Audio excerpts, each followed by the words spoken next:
నేను ఈరోజు డీజీపీ గారికి ఈ పత్రికా సమావేశం ద్వారా నేను అభ్యర్థిస్తున్నా, నా మీదకి దాడి జరగబోతున్నట్టు నాకు స్పష్టంగా కొంతమంది తెలుగుదేశం పార్టీ నాయకుల ద్వారానే నాకు ఒక వర్తమానం అందింది. నేను నిరాయుధుణ్ణి, నన్ను కాపాల్సినటువంటి బాధ్యత పోలీసులది. ఇన్ కేస్ మీరు కాపాడలేకపోతే, మీకు చేతనైతే నన్ను కాపాడండి, నా మీద జరగకుండా చూడండి.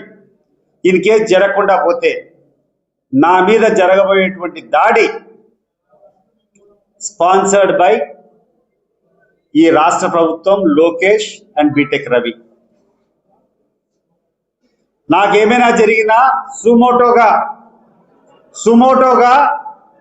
లోకేష్ను, బీటెక్ రవిని పెట్టి సిబిఐ ద్వారా విచారణ చేయాలని చెప్పి నేను కోరుకుంటున్నాను. ఎందుకంటే ఇక్కడటువంటి పోలీసుల ద్వారా న్యాయం జరిగేటువంటి పరిస్థితులు లేవు.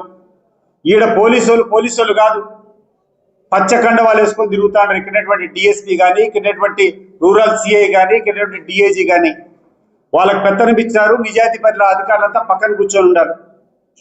వీళ్ళ వల్ల ఎటువంటి న్యాయం జరగదు.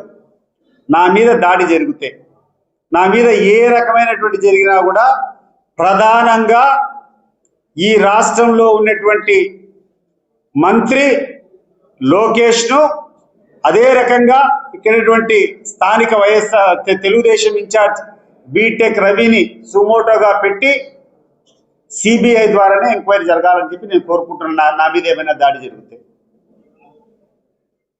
రాష్ట్రంలో ప్రతి ఒక్కరు కూడా అసహించుకుంటాడు. మీరు డిఐజీ స్థాయిలో ఉన్నటువంటి వ్యక్తిగా మీరు వ్యవహరించడం లేదు.